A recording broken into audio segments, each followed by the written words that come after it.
Hello, welcome to my channel, Insect Series 2. Ceiba petendra, commonly known as the kapok tree, is a large and majestic tree species native to the tropical regions of Central and South America, as well as certain parts of Africa. It is a member of the Malvaceae family and is recognized for its impressive size, distinctive appearance, and cultural significance.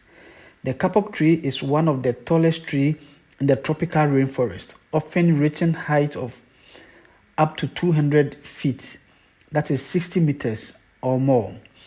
It has a massive trunk with buttress roots that provide stability, especially in the wet and often unstable soils of tropical rainforest. It was historically used in indigenous cultures for various purposes, including stuffing pillows, mattresses, and life vests due to its natural buoyancy. Kapok trees are ecologically important as they provide habitat and food for a variety of animals, including birds, insects, and mammals. Many mammals rely on the kapok tree for nesting and shelter. The large hollows formed by decays in older trees can also serve as homes for animals. Birds, especially in tropical regions, might choose Ceiba petendra, commonly known as the kapok tree, for silk cotton tree as a nesting place for several reasons.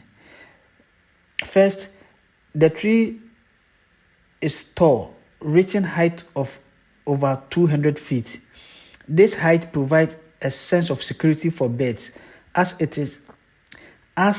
it places their nest out of reach of many ground-based predators. The bark of the kapok tree is covered in thorns, which can deter climbing predators from reaching the nest.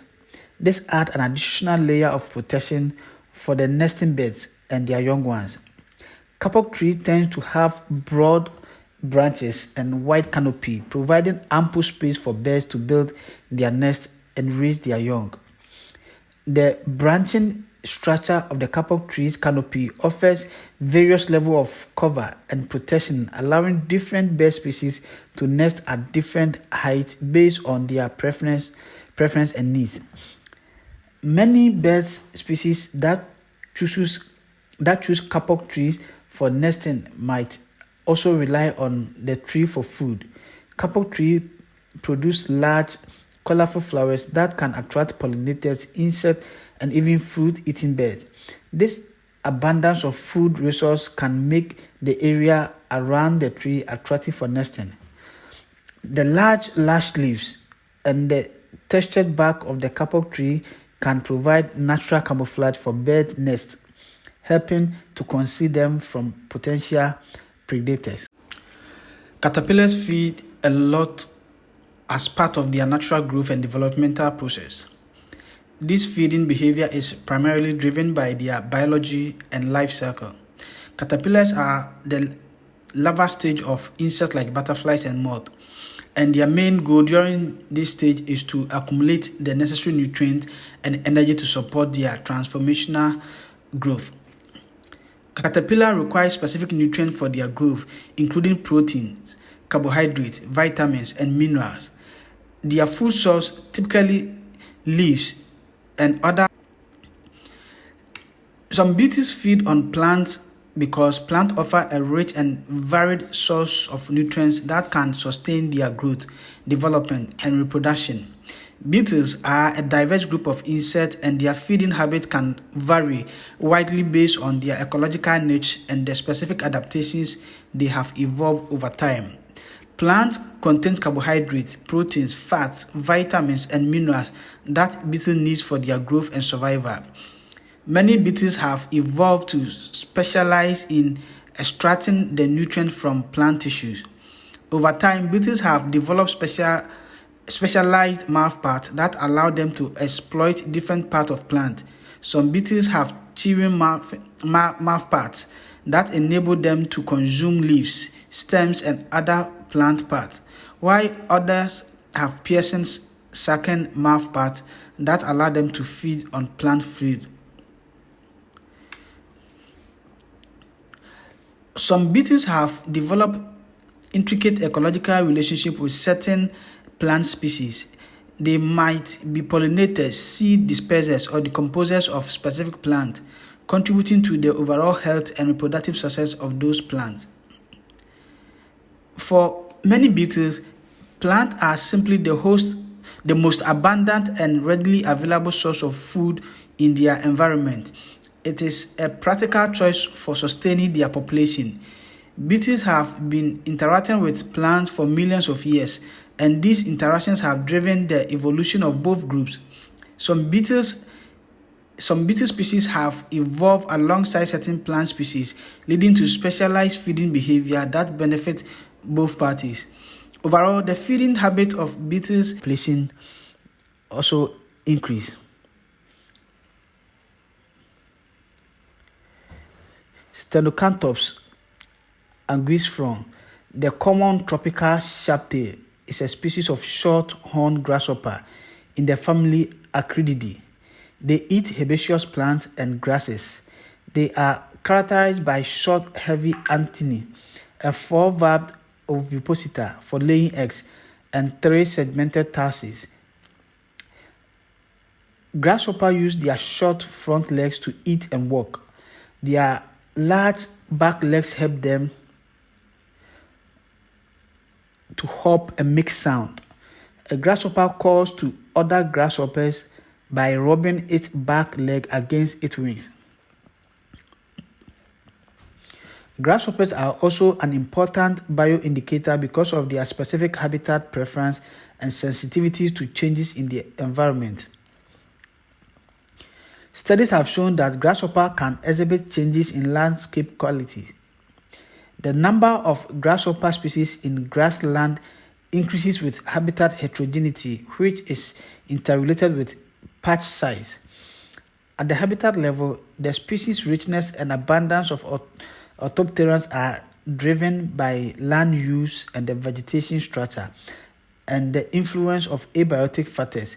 Therefore, conservation management of grasshoppers should primarily focus on increasing habitat heterogeneity and habitat quality in patches. Some grasshoppers act as herbivores on cultivated land, so they have the potential to become pests.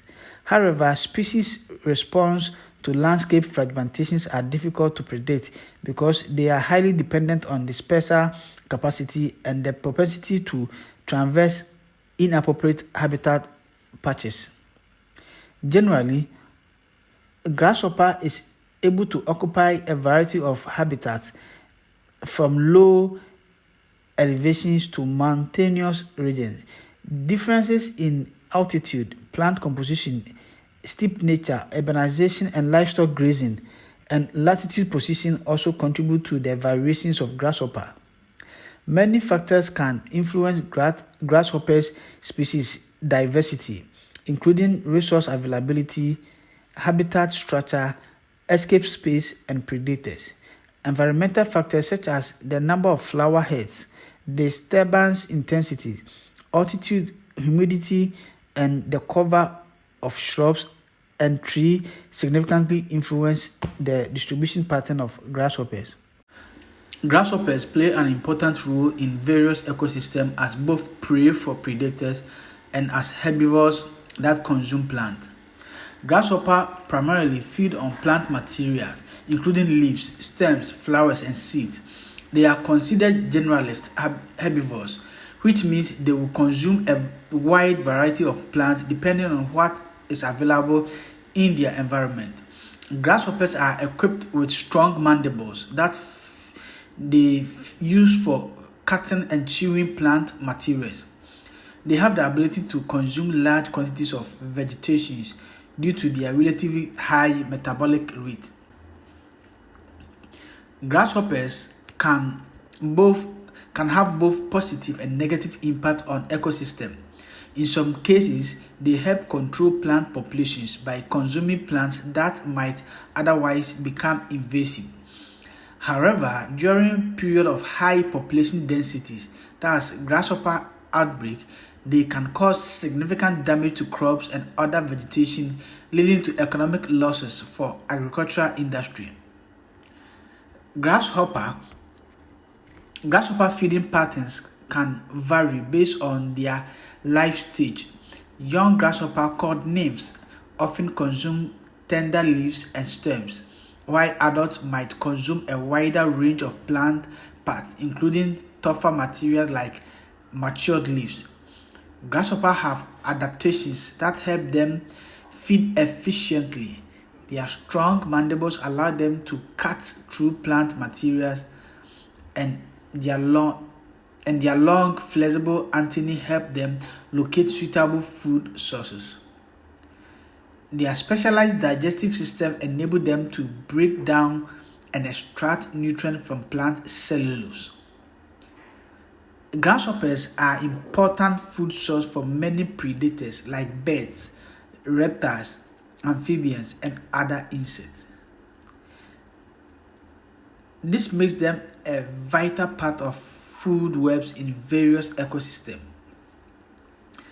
Natural factors such as weather conditions, disease, and predation help regulate grasshopper populations. Additionally, some agricultural practices and integrated pest management strategies are used to control grasshoppers outbreak and minimize crop damage. Thank you, and please subscribe to my channel.